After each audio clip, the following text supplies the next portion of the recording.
Ma'am, pwede ko po i-interview yung pamilya para sa TV.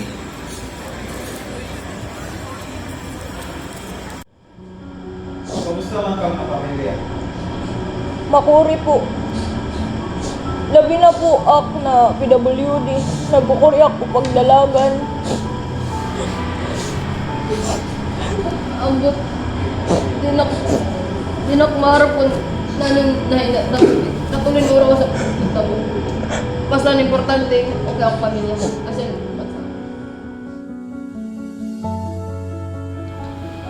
Pwede bang yung istorya kung ano na itapos sa inyo? grabe yan nahitabo sa amin. Nearly 15,000 people in the Philippines have been evacuated from their homes since the volcano began spewing hot lava. Kauyam kay waray kami nakapanginano sa mga kailangan daradon.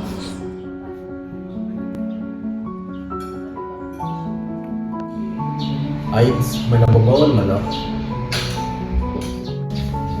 Hi guys! Welcome to A Day in My Life! Anak niyo na sa Moon Garden. At yun na si Ramama nagluto sa sulod.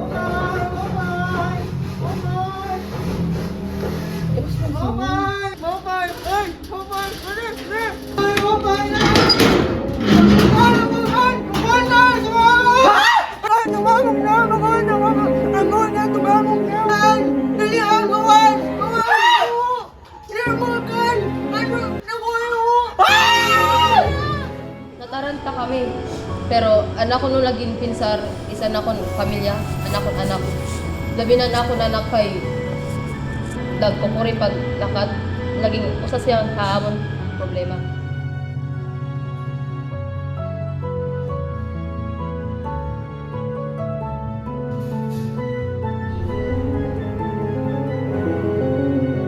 Ma! Ma! Vulkan! Ano? Ha? Ma! Ma! Paglusan! Anay! Mask!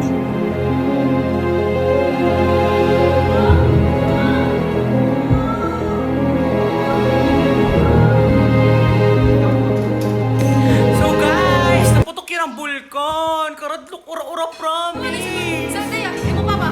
Madak maharap pa. So naputok ang bulkan. So kailangan naman yan ng oh my God! Bye! Wait!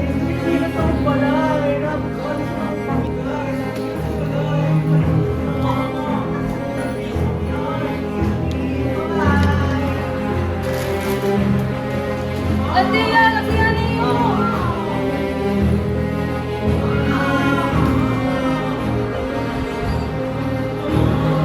Kasi ito kay Roman accept ko cellphone, tapos before na makakontak sa ito kay di kami sa tumahan, kunanan maanan ko siya ng mga emergency upload.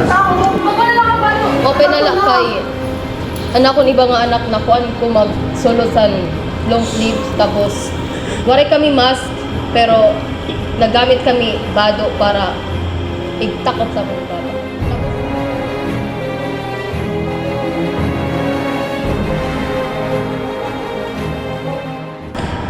Karadlok kay san nagagawas na mga kuan ang mga rock fragments sa bulkan sabot namon maatama na ang balay, matrap kami sa balay, mamatay na kami, magkukurin na kay paghinga, mas ano na tanan namon naramdaman sa na time sanglit. Pasalamat gyud sa Dios, pasalamat gyud kami sa Dios na wala may nabo sa amon, wala sa amon may nibanan sa among pamilya sa bakula. Sanglit. Salamat po sa Diyos.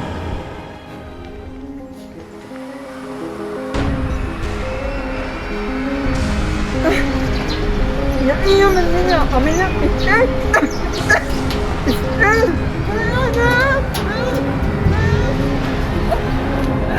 Makuri. Yan makaranggo. Magatarantar ka talaga kay amon kasabot diri ko mahinabo yan na kay kabisan na balita na wari kami may kintulo. Natarantar kami. Natarantar. Pero open na lang kay ligtas na akong pamilya. Anamon balay takbaran ko nanan dito. Pero papasalamat na lang na nasa safe and namin kami nila.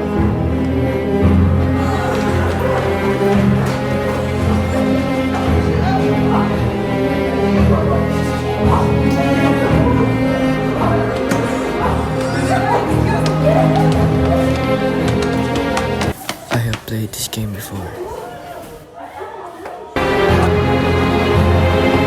Para po sa akon, makuri. Umabot sa point na karag ko na mamatay ako. Kay tungod sa nagkukuri akong pamilya pag alaga sa akon.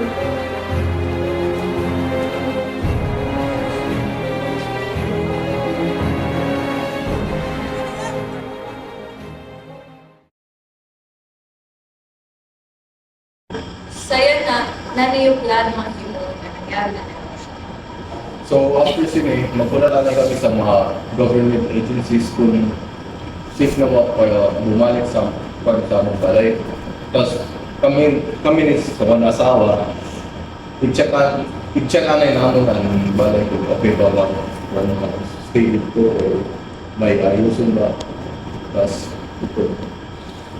If ever man nga pwedeng nagbumawas, magpapa-check up din kami sa nakong pamilya kung may daman sa amin. May ginaabat. Ngayon, kailangan maging stay informed kit sa mga kuan, mga kaibangin, may masunod pa ng tabo, diri lasan pagkuan, pagputok sa bulkan, may dalat iba, labi ng linog, which an earthquake. Kailangan talaga natin maging stay informed kay. Importante manggo na itong kinabuhi kay kuram na itong kinabuhi sa Ginoo sang lito. Maging stay informed kit talaga. Kung kitaon, bagan okay lang kami pero diri talaga kami okay.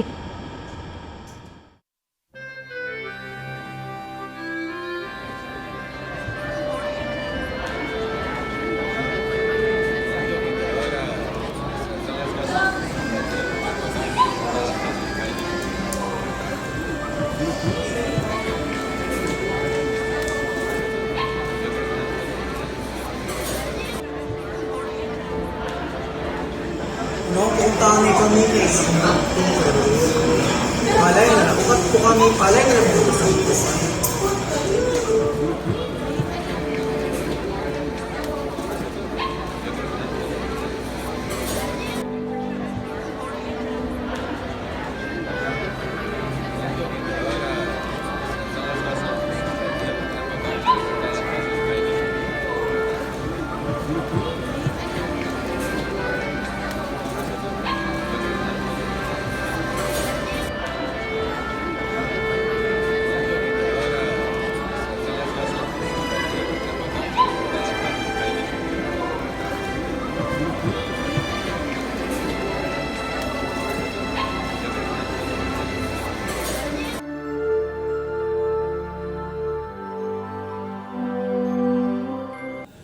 That was a sad story of a family who's new to the town, affected by the recent volcanic eruption.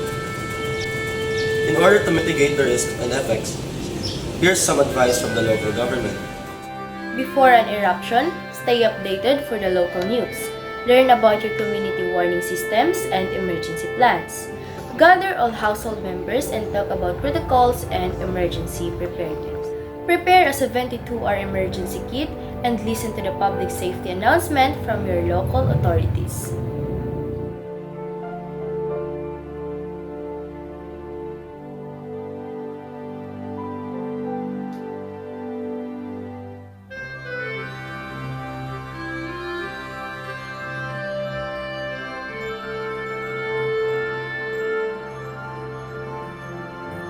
During an eruption, it is important to stay calm. If the local authorities suggest staying indoors, prepare a damp cloth, put it in your windows and doors so fine ashes and smoke will not enter your house. Wear long-sleeved shirt and long pants. Use a goggles. If masks are not available, cover your nose and mouth with damp cloth.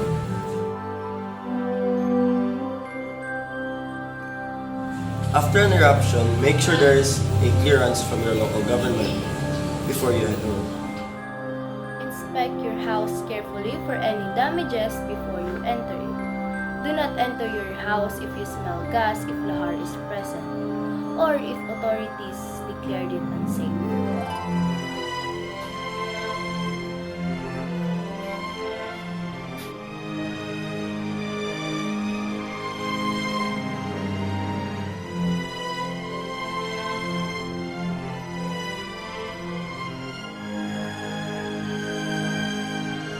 If you have a family member that has a respiratory ailment, such as asthma or bronchitis, stay away from volcanic ash areas and get them checked.